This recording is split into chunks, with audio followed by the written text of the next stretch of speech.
दोस्तों कहते हैं ना, भगवान भी उन्हीं का साथ देते हैं जो खुद की साथ देता है। और यदि आप हिम्मत हार जाएं तो यकीन मानिए भगवान भी आपका साथ छोड़ देंगे। चलिए आज एक किसान की कहानी सुनाता हूं जो बुरा वक्त होने के बावजूद भी हिम्मत नहीं हारता और आखिरकार ना केवल अपने लिए बल्कि अपने परिवार और पूरे गांव वालों के लिए एक उम्मीद की किरण जगा देता है। राजस्थान के एक छोटे से गांव में रामू नाम का एक गरीब किसान अपने 2 बेटों और बीवी के साथ रहा करता था। कई महीनों से बारिश नहीं हुई थी और गांव के सारे तालाब, नहरें और कुएं सब सूख चुके थे।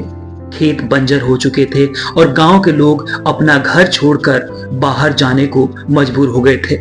लेकिन रामू के पास इतना पैसा नहीं था कि वो अपने परिवार को लेकर कहीं और जा सके। उसके पास बस एक छोटा सा खेत और एक मिट्टी का घर था जहां उसकी पत्नी और 2 बच्चे भूख प्यास से जूझ रहे थे। हर दिन रामू गांव के पास के तालाब तक जाता कि कहीं एक उम्मीद की किरण जगे और तालाब में थोड़ा सा पानी मिल जाए, पर शायद उनके किस्मत में पानी था ही नहीं। वो तालाब पूरी तरह से सूख चुका था। गांव में पानी का एकमात्र स्रोत अब बाहर से आने वाले टैंकर थे जिनसे पानी खरीदना गरीबों के लिए नामुमकिन था। रामू के पास भी पैसे नहीं थे और वो ये सोचकर घबराया रहता था कि अगर जल्दी ही कोई समाधान नहीं मिला तो उसके परिवार की जान खतरे में पड़ जाएगी। उसकी पत्नी और बच्चे प्यास से परेशान हो चुके थे। एक दिन रामू ने ठान लिया कि अब वो और इंतजार नहीं करेगा। उसने एक पुराना फावड़ा उठाया और अपने खेत में एक कुआं खोदने का निश्चय कर लिया। उसकी पत्नी ने उसे रोकने की भरसक कोशिश की। वो कहती रही कि रामू सिर्फ अपना समय और ऊर्जा बर्बाद कर रहा है, क्योंकि सूखे के कारण जमीन के नीचे भी पानी का कोई संकेत नहीं था।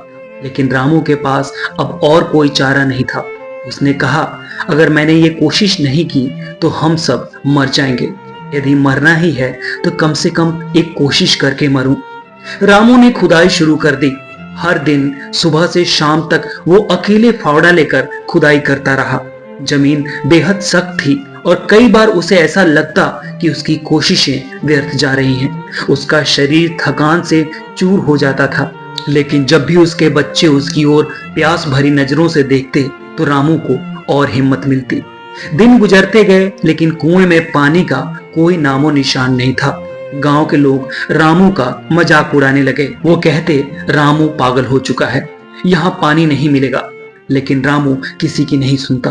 उसकी आंखों में बस अपने परिवार को बचाने की चिंता थी। एक दिन रामू को खुदाई करते हुए कई दिन बीत गए और इसकी सारी उम्मीदें टूटने लगी। तभी अचानक फावड़े से एक अजीब सी आवाज आई। उसने ध्यान से देखा और महसूस किया कि जमीन थोड़ी नरम हो रही थी। उसने और गहराई में खोदा और तभी एक चमत्कार हुआ। मिट्टी के नीचे से पानी की एक हल्की धार फूटने लगी। रामू की आंखों में खुशी के आंसू आ गए।